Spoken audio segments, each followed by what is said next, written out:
السلام علیکم اسٹوڈنٹس پری 9th۔ آج ہم لیکچر نمبر 5 کا آغاز کرتے ہیں۔ اعوذ باللہ من الشیطان الرجیم، بسم اللہ الرحمن الرحیم۔ لا الہ الا انت سبحانک انی کنت من الظالمین۔ سورہ انفال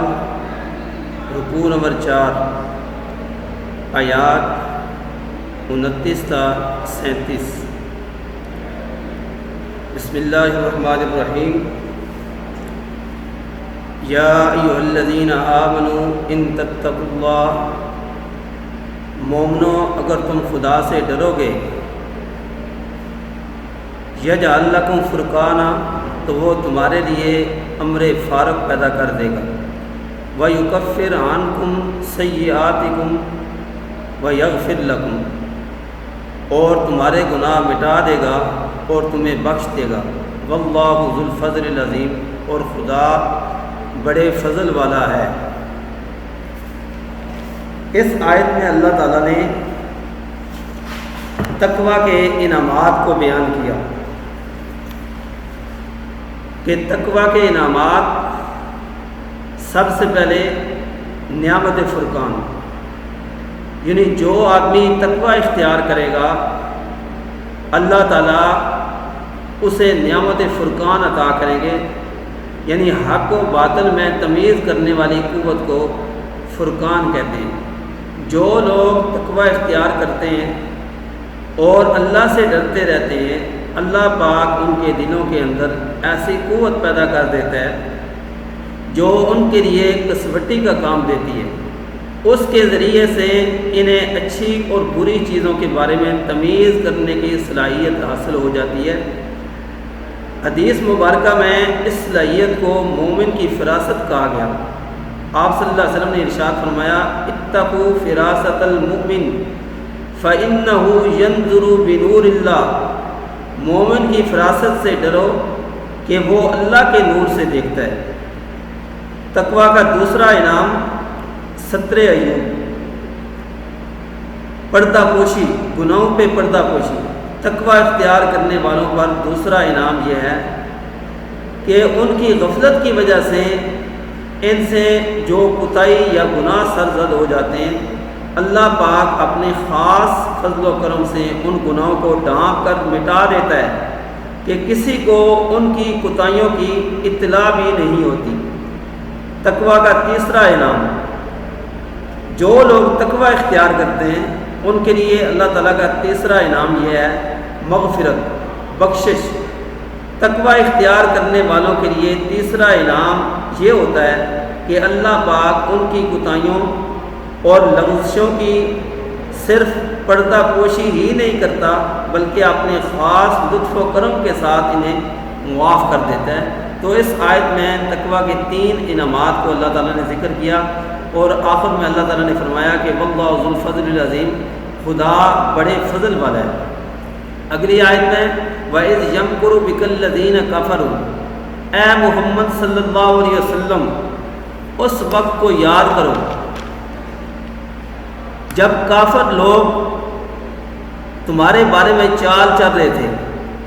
لِيُثْبِتُوكَ، کہ تم کو قید کر دے، او یقتلوک، یا جان سے مار ڈالے، او یخرجوک، یا وطن سے نکال دے، وَيَمْكُرُونَ وَيَمْكُرُ اللَّهُ، تو ادھر تو وہ چال چل رہے تھے اور ادھر خدا چال چل رہا تھا، وَاللَّهُ خَيْرُ الْمَاكِرِينَ، اور خدا سب سے بہتر چال چلنے والا ہے۔ اس آیت مبارکہ میں اس واقعے کی طرف اشارہ کیا گیا کہ جب آپ صلی اللہ علیہ وسلم کی ہجرت کرنے سے پہلے کفار مکہ نے دار الندوہ میں جمع ہو کر مشورہ کیا کہ محمد صلی اللہ علیہ وسلم کے متعلق کیا کیا جائے۔ انہوں نے ساری قوم کو پریشان کر رکھا ہے، ہمارے تمام حربوں کے باوجود ان کے ماننے والوں میں اضافہ ہو رہا ہے، کہیں وہ آہستہ آہستہ بڑی طاقت اکٹھی نہ کر لیں جس کا مقابلہ کرنا مشکل ہو جائے۔ اس وقت مختلف رائے سامنے آئیں۔ کسی نے کہا کہ آپ صلی اللہ علیہ وسلم کو قتل کر دیں، کسی نے کہا کہ آپ صلی اللہ علیہ وسلم کو قید کر دیں، اور کسی نے رائے دی کہ آپ صلی اللہ علیہ وسلم کو وطن سے نکال دیں، لیکن دو تجاویز پہ عمل نہیں کیا گیا۔ اس کی وجہ یہ تھی، ان تجاویز کو رد کر دیا گیا کہ آپ صلی اللہ علیہ وسلم کو قید کر دیا جائے۔ اس تجویز کو رد کیا گیا کہ آپ صلی اللہ علیہ وسلم کے ساتھی باہر موجود ہیں جو آپ صلی اللہ علیہ وسلم کے مشن کو کسی نہ کسی طرح جاری رکھیں گے، اور موقع پا کر اپنی جان کی پرواہ کیے بغیر آپ صلی اللہ علیہ وسلم کو چھڑا لیں گے۔ تیسری جو تجویز تھی کہ آپ صلی اللہ علیہ وسلم کو جلا وطن کر دیا جائے، تو اس کو بھی پسند نہیں کیا گیا کہ آپ صلی اللہ علیہ وسلم کو اگر جلا وطن کر دیا جائے تو آپ صلی اللہ علیہ وسلم حسن اخلاق کے پیکر ہیں، آپ صلی اللہ علیہ وسلم عظیم اخلاق کے مالک ہیں، آپ صلی اللہ علیہ وسلم جہاں بھی جائیں گے اپنے اعلیٰ اخلاق کی وجہ سے اپنے ہم نوا بنا لیں گے اور اہل مکہ کے لیے مشکلات پیدا کریں گے۔ تو اس مشورے کو بھی قبول نہیں کیا گیا۔ دوسری تجویز جو آئی تھی کہ آپ صلی اللہ علیہ وسلم کو نعوذ باللہ شہید کر دیا جائے، اور طریقہ یہ بتایا گیا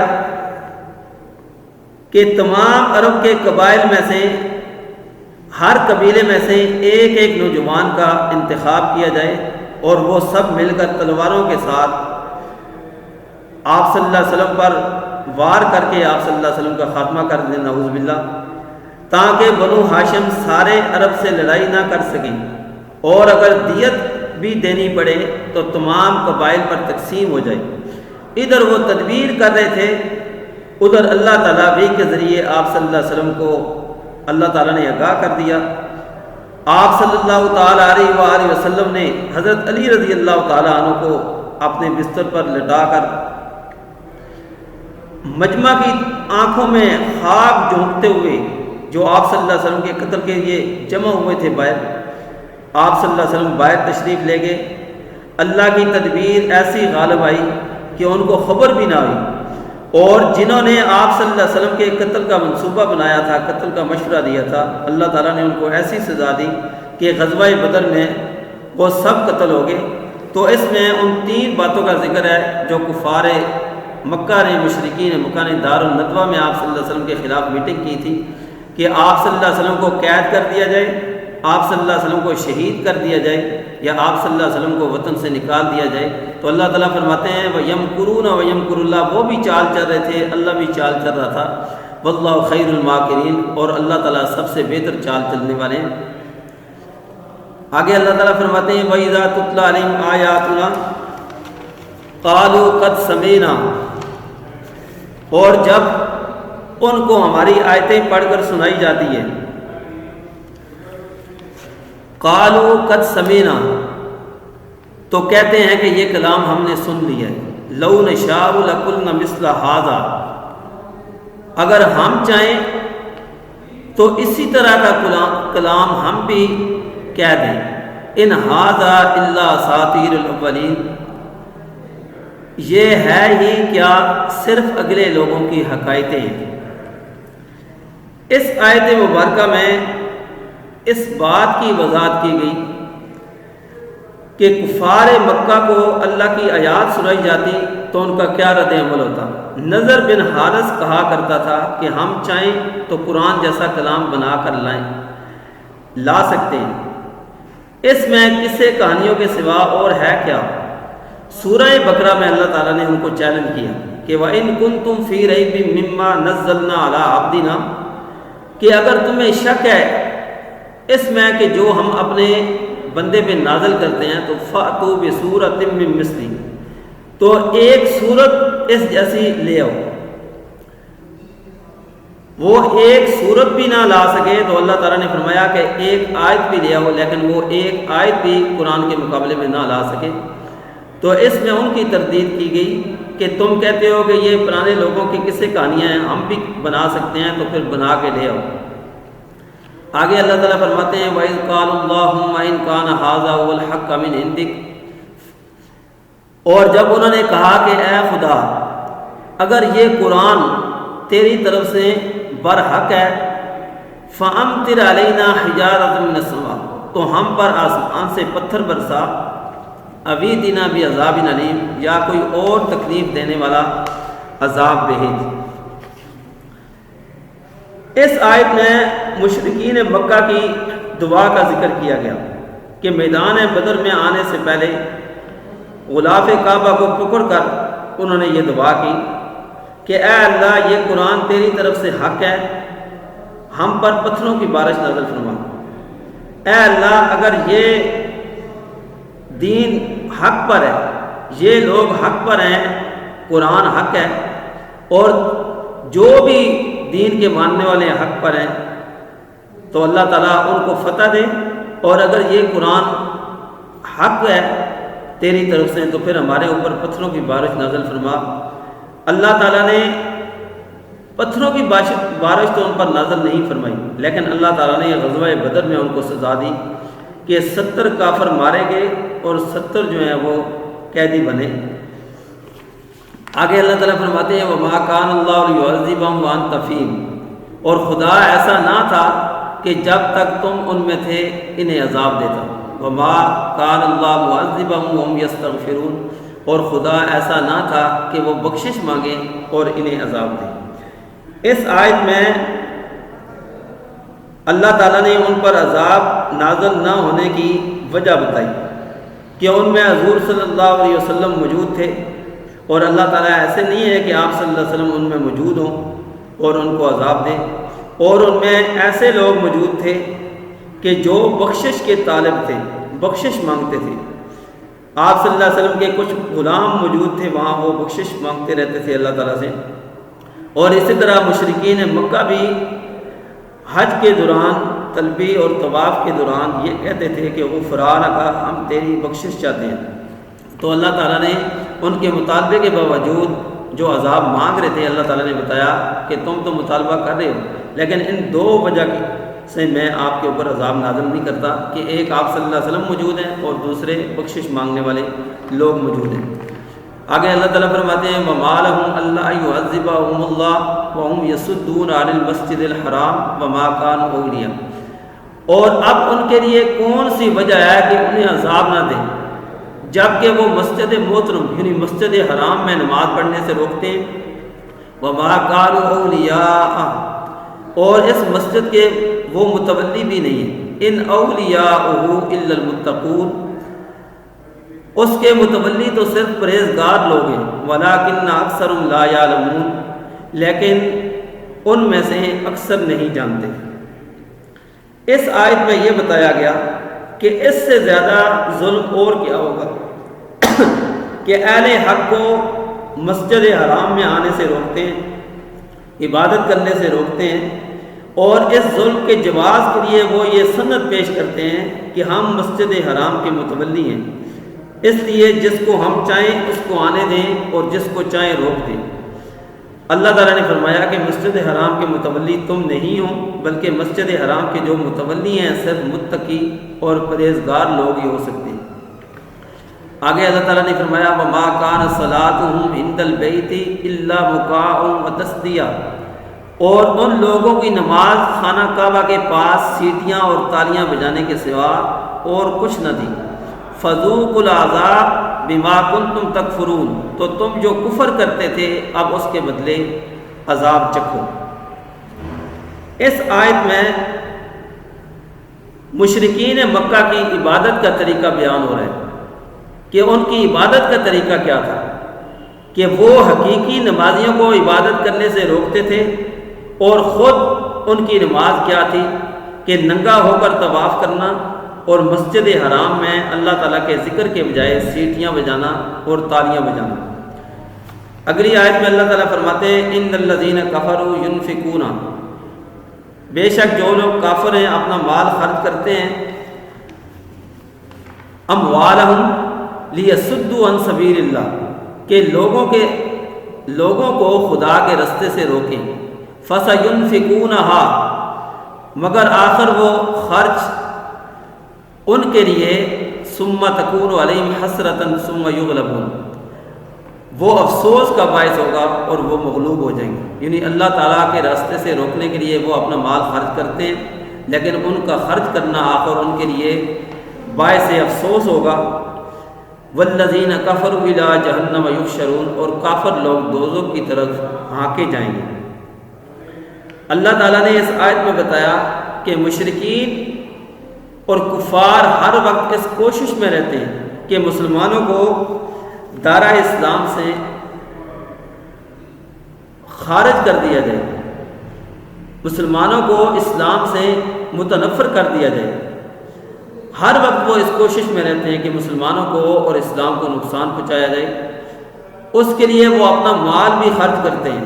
جیسا کہ غزوہ بدر میں خرچ کیا، لیکن اللہ تعالیٰ نے فرمایا کہ ان کی ساری کوشش بیکار ثابت ہوگی اور ان کو حسرت اور افسوس کے سوا کچھ نہ ملے گا۔ اس آیت میں اللہ تعالیٰ نے یہ بھی بتایا کہ حق و صداقت کے خلاف جتنا بھی سرمایہ خرچ کر کے منصوبہ بندی کی جائے، آخر کار ان کفار کا انجام جو ہے ذلت اور رسوائی کے سوا کچھ نہ ہوگا، اور حق ہمیشہ بلند ہوگا، حق والے کامیاب ہوں گے۔ اور والذین کفروا الی جہنم یحشرون، اور کافر لوگ دوزخ کی طرف ہانکے جائیں گے۔ دنیا میں بھی ان کو عذاب ہوگا، افسوس ہوگا، دنیا میں ذلیل و خوار ہوں گے، اور آخر اللہ تعالیٰ ان کو جہنم کی طرف جو ہے وہ ہانک دیں گے، جہنم کی طرف لے جائیں گے۔ اگلی آیت میں اللہ تعالیٰ فرماتے ہیں لیمیز اللہ الخبیث من الطیب، تاکہ خدا ناپاک کو پاک سے الگ کر دے، ویجعل الخبیث بعضہ علی بعض، اور ناپاک کو ایک دوسرے پر رکھ کر فیرکمہ جمیعا فیجعلہ فی جہنم، ایک ڈھیر بنا دے پھر اس کو دوزخ میں ڈال دے۔ اولئک هم الخاسرون، یہی لوگ خسارہ پانے والے ہیں۔ اللہ تعالیٰ کی حکمت عملی کا تقاضا یہ ہے کہ حق و باطل کی لڑائی میں اللہ پاک نے پاک کو ناپاک سے الگ کر دینا ہے، تاکہ میرے برے لوگوں کو بدعمالیوں کی وجہ سے سزا دے۔ اسی طرح آخرت میں بھی اللہ تعالیٰ ان کو ذلیل و رسوا کریں گے۔ اللہ تعالیٰ قیامت کے دن اعلان کریں گے وَامْتَازُوا الْيَوْمَ أَيُّهَا الْمُجْرِمُونَ، اے مجرموں نیک لوگوں سے الگ ہو جاؤ۔ تو اس آیت میں اللہ تعالیٰ نے یہ ذکر کیا کہ اللہ تعالیٰ نے یہ چاہتے ہیں کہ اللہ تعالیٰ ناپاک کو پاک سے الگ کر دے اور ناپاک کو ایک دوسرے پر رکھ کر ایک ڈھیر بنا دے اور پھر ان کو جہنم میں ڈال دے، اور یہی لوگ جو ہیں وہ خسارہ پانے والے ہیں۔ ڈیئر اسٹوڈنٹس، رکوع نمبر 4 کا آیات کا ترجمہ جو ہے وہ ابھی مکمل ہوا ہے۔ اب اس رکوع کے اندر جو سوالات ہیں ان کو ہم دیکھتے ہیں۔ اس میں سوال نمبر 1، سورہ انفال کی ان آیات میں اللہ تعالیٰ نے تقویٰ کے کیا انعامات بیان کیے؟ جواب، تقویٰ کے انعامات، تقویٰ کے انعامات، نعمت فرقان، حق و باطل میں تمیز کرنے والی قوت کو فرقان کہتے ہیں۔ جو لوگ تقویٰ اختیار کرتے ہیں اور اللہ تعالیٰ سے ڈرتے رہتے ہیں، اللہ پاک ان کے دلوں کے اندر ایسی قوت پیدا کر دیتا ہے جو ان کے لیے کسوٹی کا کام دیتی ہے۔ اس کے ذریعے انہیں اچھی اور بری چیزوں کے بارے میں تمیز کرنے کی صلاحیت حاصل ہو جاتی ہے۔ حدیث مبارکہ میں مومن کی اس صلاحیت کو فراست کہا گیا۔ آپ صلی اللہ علیہ وسلم نے ارشاد فرمایا اتقوا فراست المومن فإنه ينظر بنور اللہ، مومن کی فراست سے ڈرو کہ وہ اللہ کے نور سے دیکھتا ہے۔ تقویٰ کا دوسرا انعام ستر عیوب، تقویٰ اختیار کرنے والوں پر اللہ تعالیٰ دوسرا انعام یہ فرماتے ہیں کہ ان کی غفلت کی وجہ سے ان سے جو کوتاہی یا گناہ سرزد ہو جاتے ہیں، اللہ پاک اپنے خاص فضل و کرم سے ان گناہوں کو ڈھانپ کر مٹا دیتا ہے کہ کسی کو ان کے کوتاہیوں کی اطلاع بھی نہیں ہوتی۔ تقویٰ کا تیسرا انعام مغفرت یعنی بخشش، تقویٰ اختیار کرنے والوں کے لیے تیسرا انعام یہ ہوتا ہے کہ اللہ پاک ان کی کوتاہیوں اور لغزشوں کی صرف پردہ پوشی ہی نہیں کرتے بلکہ اپنے خاص لطف و کرم کے ساتھ انہیں معاف فرما دیتے ہیں۔ اب آگے سوال نمبر 2، وَإِذْ يَمْكُرُ بِكَ الَّذِينَ كَفَرُوا میں کس واقعے کی طرف اشارہ ہے؟ جواب، اس آیت مبارکہ میں اس واقعے کی طرف اشارہ ہے کہ جب آپ صلی اللہ علیہ وسلم ہجرت کرنے سے پہلے، آپ صلی اللہ علیہ وسلم کی ہجرت کرنے سے پہلے کفار مکہ نے دار الندوہ میں جمع ہو کر، یہ دار الندوہ ان کا میٹنگ ہال تھا جو اسلام کے خلاف میٹنگ کرتے، اس میں دار الندوہ میں جمع ہو کر مشورہ کیا کہ محمد صلی اللہ علیہ وسلم کے متعلق کیا کیا جائے۔ انہوں نے ساری قوم کو پریشان کر رکھا ہے، ہمارے تمام حربوں کے باوجود ان کے ماننے والوں میں اضافہ ہو رہا ہے، کہیں وہ آہستہ آہستہ بڑی طاقت اکٹھی نہ کر لیں جس کا مقابلہ کرنا مشکل ہو۔ اس وقت مختلف رائیں سامنے آئیں،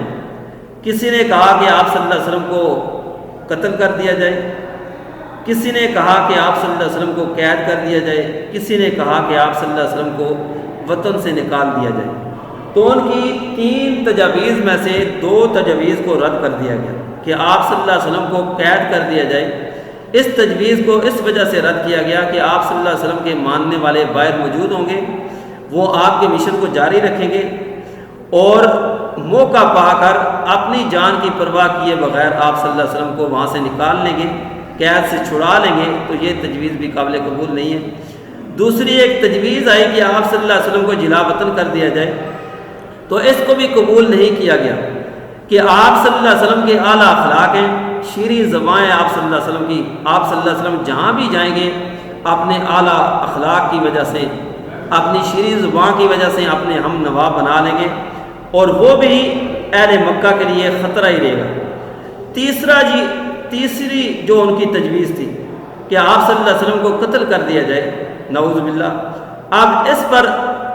عمل کرنے کے لیے انہوں نے مشورہ کیا کہ اس میں کیسے عمل کیا جائے، اور یہ تجویز ابو جہل نے دی تھی کہ آپ صلی اللہ علیہ وسلم کو قتل کر دیا جائے۔ اب اس تجویز کو پورا کرنے کے لیے، اس پر عمل کرنے کے لیے انہوں نے یہ طریقہ اختیار کیا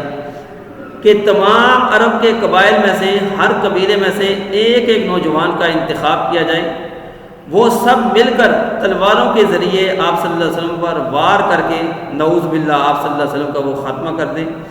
تاکہ بنو ہاشم جو آپ صلی اللہ علیہ وسلم کا خاندان ہے سارے عرب سے لڑائی نہ کر سکے، اور اگر دیت بھی دینی پڑے تو تمام قبائل پر تقسیم ہو جائے۔ ادھر وہ تدبیر کر رہے تھے، ادھر اللہ تعالیٰ نے وحی کے ذریعے آپ صلی اللہ علیہ وسلم کو آگاہ کر دیا۔ آپ صلی اللہ علیہ وسلم نے دیکھا کہ باہر 100 آدمی تلوار لے کر کھڑے ہیں، تو آپ صلی اللہ علیہ وسلم نے حضرت علی رضی اللہ تعالیٰ عنہ کو بستر پر لٹا کر اللہ کے حکم سے مجمع کی طرف کنکریاں اٹھا کر پھینکی۔ آپ صلی اللہ علیہ وسلم نے کنکریاں جب ان کی طرف پھینکی تو اللہ تعالیٰ نے ان کو ان کی آنکھوں میں پہنچا دیا، ان کی وہ خاک، وہ کنکریاں ان کی آنکھوں میں چلے گی، وہ اندھے ہو گئے۔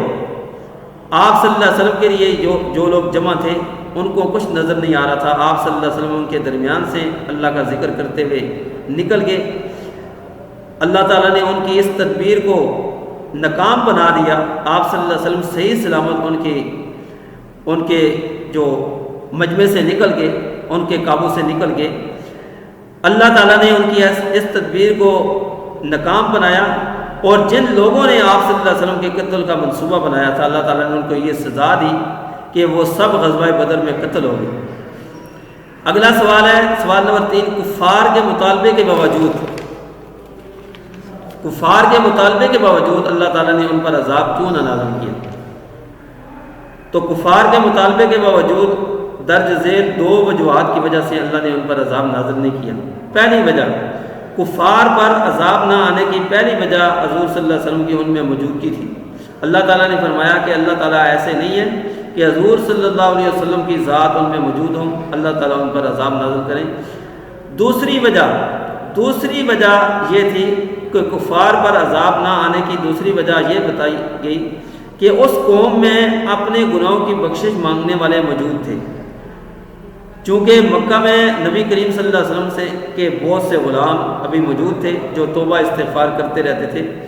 اور دوسری وجہ یہ بھی تھی کہ کفار مکہ حج کے موسم میں طواف کے دوران غفران کا کہ اے اللہ ہم تو اس سے بخشش مانگتے ہیں، یہ دعا کیا کرتے تھے، تو اللہ تعالیٰ نے وجہ بتا دی کہ تمہارے اوپر عذاب نہ آنے کی دو وجوہات ہیں، ایک آپ صلی اللہ علیہ وسلم کی ان میں موجودگی، اور دوسری لوگوں کی بخشش مانگنا، استغفار کرنا۔ اسٹوڈنٹس، یہ لیکچر نمبر 5 کا اختتام ہوا ہے، یعنی رکوع نمبر 4 اور اس کے سوالات ہم نے پڑھے۔ اگر اس کے متعلق کوئی آپ کا کویسچن ہو، کوئی بات سمجھ نہ آئی ہو، تو آپ اپنے گروپ سے رابطہ کر سکتے ہیں۔ اسی طرح آپ نے رکوع نمبر 4 کی جو آیات ہیں ان کا لفظی ترجمہ بھی یاد کرنا ہے، اور اسی طرح بامحاورہ ترجمہ بھی یاد کرنا ہے، اور اس کے جو کویسچن آنسر ہیں آپ نے ان کو سوالات کو اچھی طرح یاد کرنا ہے۔ اللہ تعالی ہم سب کا حامی و ناصر ہو۔ فاللہ خیر حافظا وهو ارحم الراحمین۔ السلام علیکم